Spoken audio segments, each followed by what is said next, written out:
Hello दोस्तों, मैं doctor Chandrashekhar आपके अपने यूट्यूब चैनल शेखर एकेडमी 2.06 में आप सभी का स्वागत करता हूं। दोस्तों, इस चैनल के माध्यम से हम हिंदी साहित्य, UGC net, assistant professor, TGT, PGT और सभी महत्वपूर्ण कॉम्पिटिटिव एग्जाम की बेहतरीन तैयारी करते हैं। यदि आप इस चैनल पर नए हैं तो चैनल को सब्सक्राइब कर बेल आइकन ज़रूर प्रेस करें, जिससे कि सभी महत्वपूर्ण वीडियोज़ की नोटिफिकेशन सबसे पहले आपको मिले। दोस्तों, ये आज दूसरी क्लास है। मैं महत्वपूर्ण हिंदी साहित्य के 100 प्रश्नों की सीरीज आपके लिए लाया हूँ। 20 प्रश्न पहले वीडियो में कर चुके हैं, उसकी लिंक आपको डिस्क्रिप्शन बॉक्स में मिल जाएगी, वहाँ से आप उसे देख लीजिए। तो अभी हम इस वीडियो में 20 महत्वपूर्ण प्रश्नों को देखेंगे। चलिए वीडियो स्टार्ट करते हैं। ये सारे प्रश्न मैं करा चुका हूँ, तो 21 से हम स्टार्ट करेंगे। 21वां प्रश्न है कि वैराग्य संदीपनी किसकी रचना है।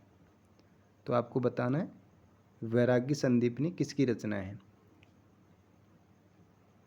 ऑप्शन नंबर ए ईश्वरदास, सूरदास या तुलसीदास, डी कबीरदास। तो जो वैराग हैं, वैराग किस में है? राम की भक्ति में। जब वैराग हो जाता है किसी मोहमाया से तो आदमी भक्ति में लीन हो जाता है। तो जो तुलसी हैं वो किस में लीन हो गए थे? राम में। ठीक है। दूसरा प्रश्न है अपभ्रंश का वाल्मीकि किसे कहा जाता है। ठीक है। ऑप्शन नंबर ए स्वयंभू, धनपाल, हेमचंद्र या पुष्पदंत को। तो सही आंसर होगा स्वयंभू को। स्वयंभू को कहा जाता है। इन्होंने पौमचरी लिखी थी, तो उसी आधार पर इनको वाल्मीकि कहा जाता है। चंदन बाला रास किसकी रचना है। Option number A Muni Jinvijay, option number B Chandbardai, option number C Dhanpal या आसगु। तो सही आंसर होगा ऑप्शन नंबर डी आसगु की। अगले प्रश्न पर चलते हैं। सरप्पा का संबंध किस साहित्य से है। तो अपभ्रंश में जो है 4 प्रकार का मुख्य रूप से साहित्य लिखा गया, जैसे ऑप्शन नंबर ए सिद्ध साहित्य, जैन साहित्य, रासो साहित्य या फिर नाथ साहित्य।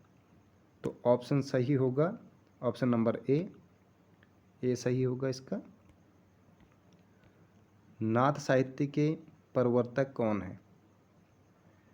तो नाथ साहित्य जिनकी संख्या 9 है। ठीक है। तो नाथ साहित्य में 9 कवि आते हैं मुख्य रूप से, जिनमें गोरखनाथ आपके इसके प्रवर्तक हैं।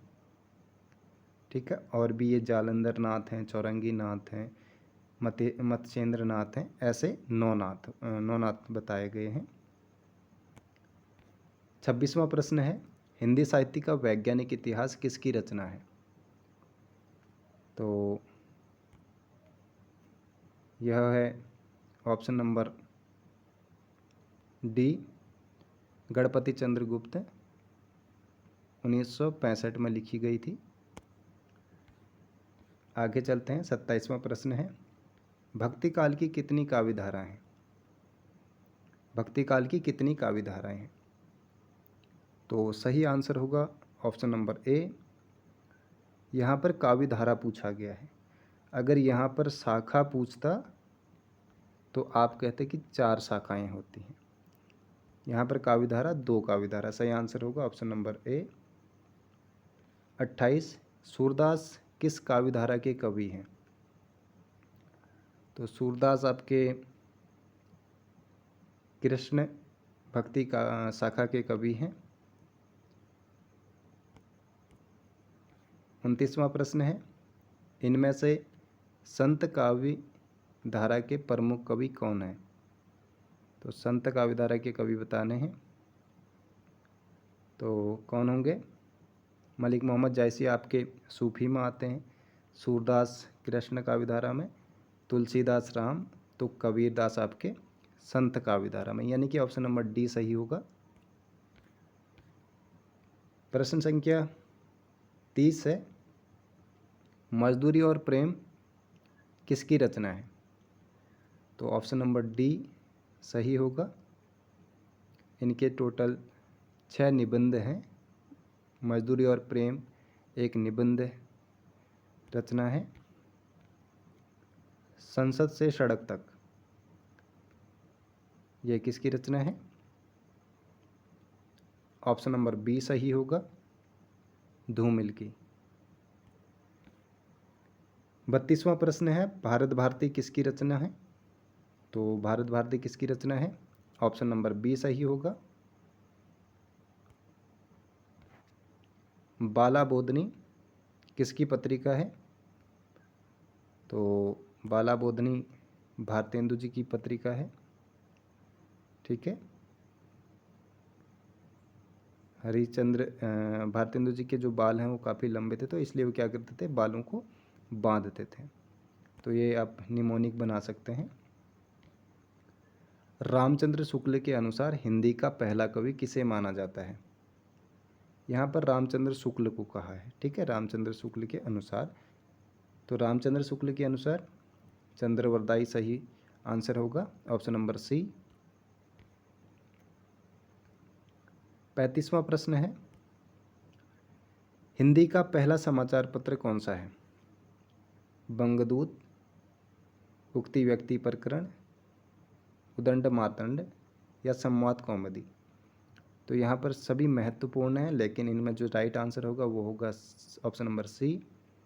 और भारत का पहला समाचार पत्र कहेंगे तो संवाद कौमुदी है। अगले प्रश्न में चलते हैं। प्रश्न संख्या 36 है, साकेत किसकी रचना है? तो साकेत मैथिली शरण गुप्त की रचना है। सही आंसर ऑप्शन नंबर ए सही होगा। प्रकृति का चितेरा कवि किसे कहा जाता है? तो प्रकृति का चितेरा कवि पंत को कहा जाता है। इनका जन्म अल्मोड़ा में हुआ था, कौसानी।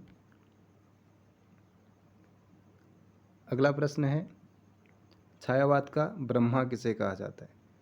तो छायावाद का ब्रह्मा जयशंकर प्रसाद को कहा जाता है।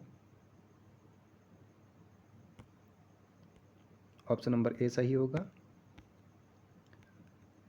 39 है, सरयू पार की यात्रा किसका यात्रा वृत्तांत है? तो ये हिंदी का पहला यात्रा वृत्तांत है जो 1871 में आया था। और किसका है? ऑप्शन नंबर ए सही होगा। ऑप्शन नंबर ए सही होगा, भारतेंदु हरिश्चंद्र का। और लास्ट वीडियो है, लास्ट प्रश्न है इस वीडियो का, कविवचन सुधा किसकी पत्रिका है? कविवचन सुधा यानी कि जो कवि थे उन्होंने वचन दिया था किसको? सुधा को। और आधुनिक काल जिनसे शुरू होता है वो वही एक ही व्यक्ति हैं जिनका नाम है भारतेंदु। यानी कि भारतेंदु ने ही कवि वचन निभाने का कवि ने वचन दिया था। ठीक है, सुधा को। तो आज हमने 20 महत्वपूर्ण प्रश्न किए और वीडियो काफ़ी लंबा ना हो इसलिए अब इसके अगला वीडियो आएगा। तब तक आप चैनल को सब्सक्राइब कर लीजिए। और यदि आपको इसकी PDF चाहिए होगी तो मैं आपको PDF इसके टेलीग्राम के लिंक पे शेयर कर दूंगा, तो आप वहाँ से भी इसको डाउनलोड करके देख सकते हैं।